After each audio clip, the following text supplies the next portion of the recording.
Bom, nesse nosso encontro de hoje, eu gostaria de falar com vocês sobre dois problemas bem presentes e bem atuais, que são a ansiedade e o estresse, né?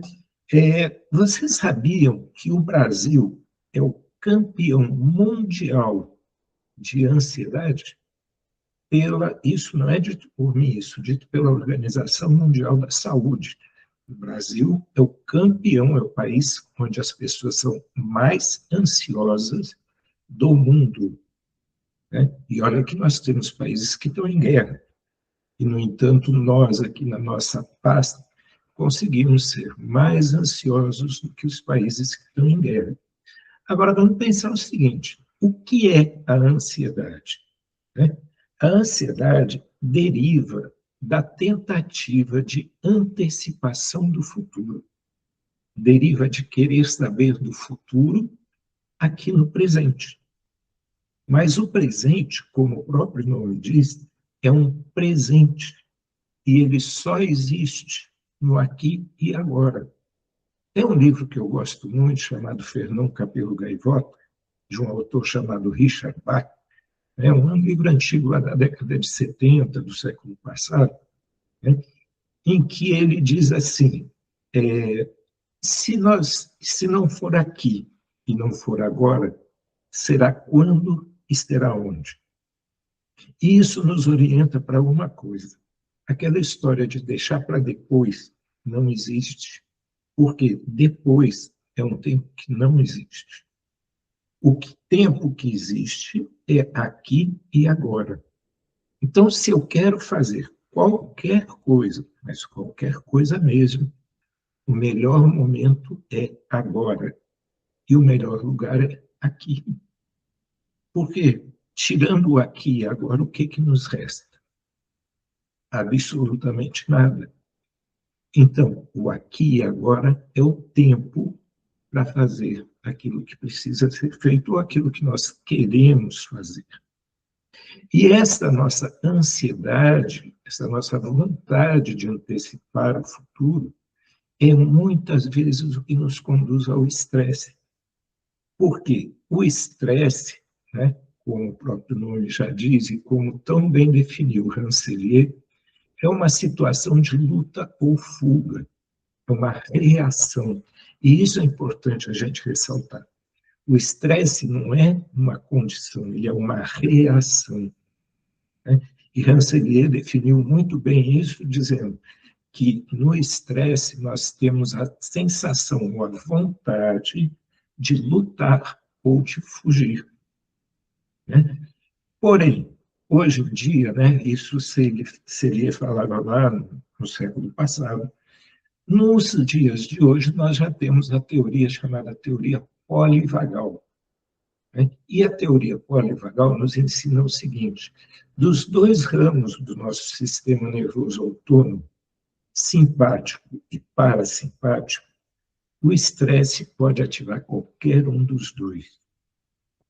E se eu não tiver vontade de lutar ou de fugir, eu normalmente vou congelar e desmaiar, que é quando o estresse atinge o braço parasimpático do sistema nervoso autônomo. É uma coisa interessante que a gente vê muito na natureza, com certos animais, em que, na presença do predador, né, a gente diz assim: ele fingiu de morto. Esse fingir não é verdade. O animal não está fingindo de morto. Todo o metabolismo dele, todas as necessidades fisiológicas dele são reduzidas a um nível tão baixo, mas tão baixo, que ele parece estar morto. Mas ele não parece para o outro. Ele não está fingindo. Por isso eu disse que não é fingindo. Porque ele não faz aquilo pelo outro. Aquilo acontece até involuntariamente. Mesmo que ele não queira, ele vai ali congelar e desmaiar. E como na natureza, o predador só vai predar um animal vivo. Vocês já observaram que isso é interessante? Nenhum predador, ou a grande maioria deles, vai atacar um animal se ele já estiver morto.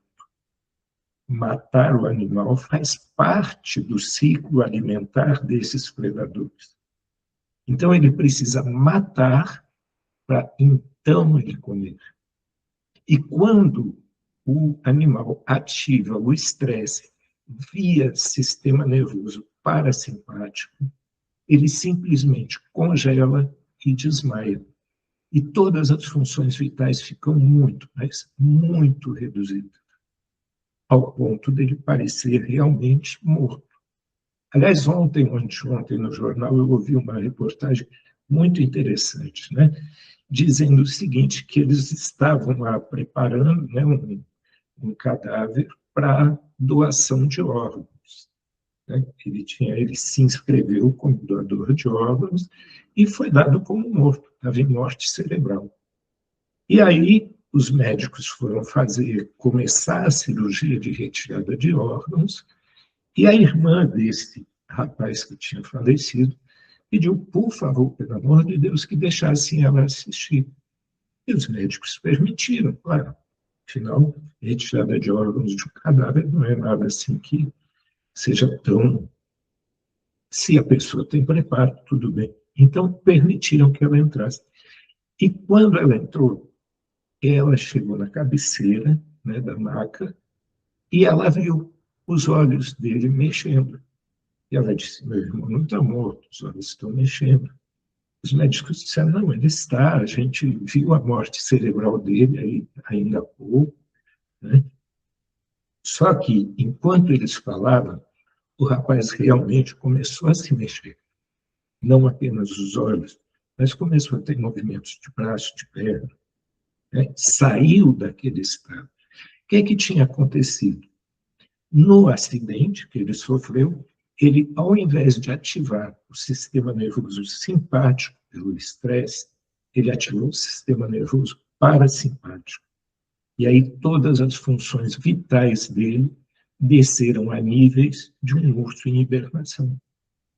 Ninguém conseguia detectar a vida nele, porque as ondas cerebrais tinham parado, se tornado simplesmente lineares.